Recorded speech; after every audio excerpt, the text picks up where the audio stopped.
Although much ridiculed as a childish fear, awareness of the dark is an instinct that has, through millions of years of evolution, become ingrained in our subconscious.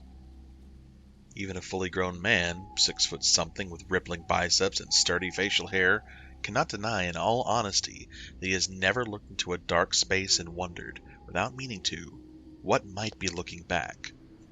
Children are, without question, far more at one with their instincts than adult humans can possibly be. As we learn about the vast intricacies of modern culture by our parents, teachers, and experiences, we lose clear communication with our inner voice.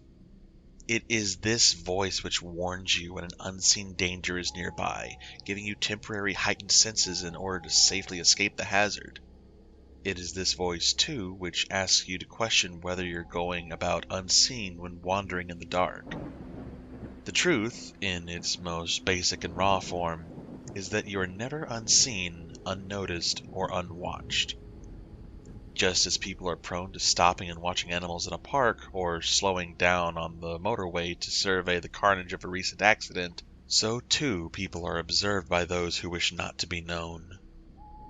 It is widely believed by those who are of an understanding that we are not alone in the shadows, that our instinctual voice chooses to become nothing more than a nagging feeling in the back of our minds by the time we reach adulthood.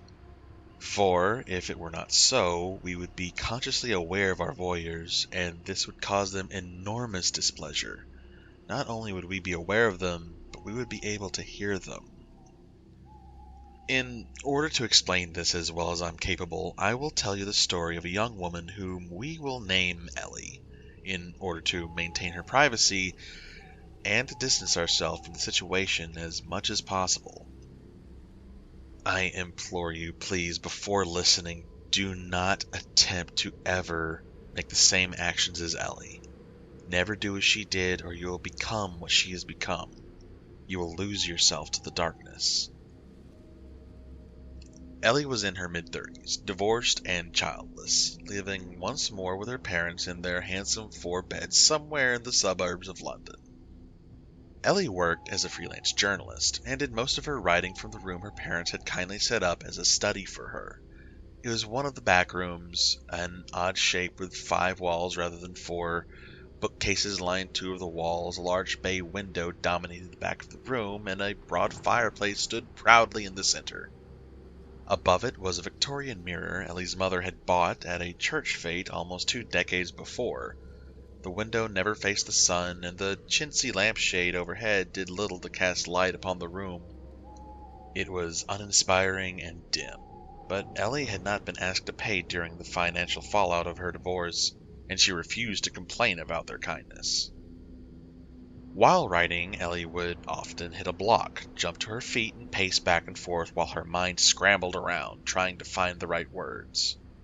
Once she had them, she would dive back down to the chair and type away furiously. This cycle would be repeated numerous times during a few hours of writing. It came to the point that Ellie would close her eyes while she did it, able to track her movements back and forth across the room by squeezing the floorboard on her 4th step, and the cool hint of the draft as she crossed the path of the fireplace's mouth.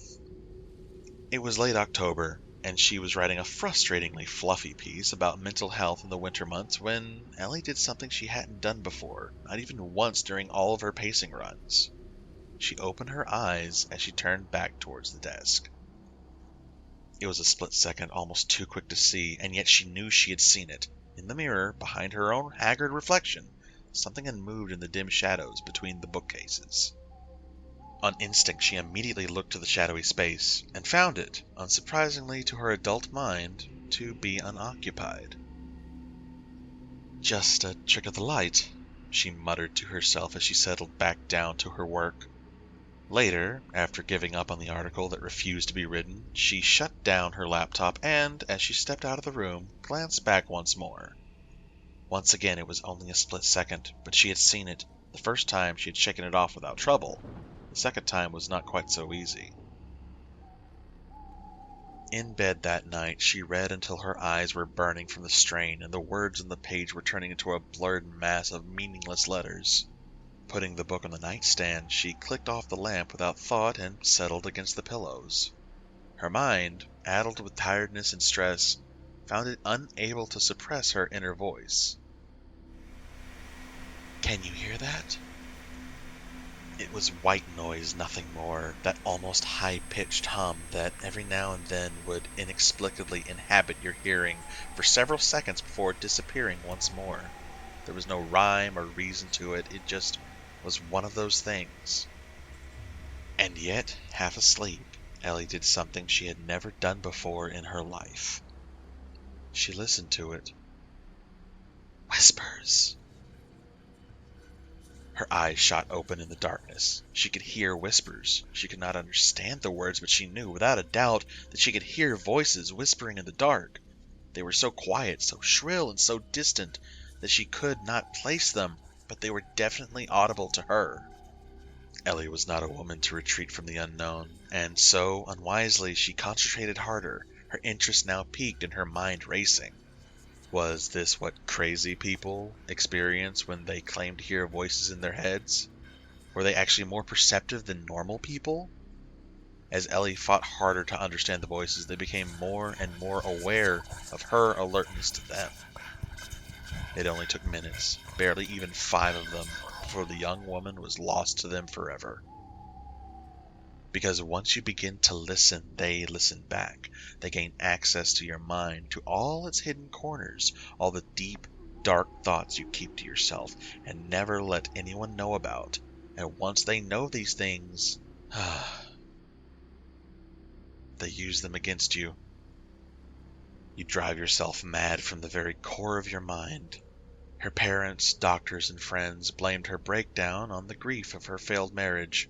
And though she had seen and treated by many professionals in the years that followed, no one could ever get through to her. All because she stopped and listened. You're doing it now, aren't you? You're trying to hear, trying to see from the corner of your eye. You have been since the moment you heard what Ellie did. You've been trying to tune into the voices, to hear what they have to say that was so awful that you would lose your sanity. You don't believe it is possible. You're listening now. Listening to the darkness. And I am so sorry, my friend. I am truly, terribly sorry. Because we're listening back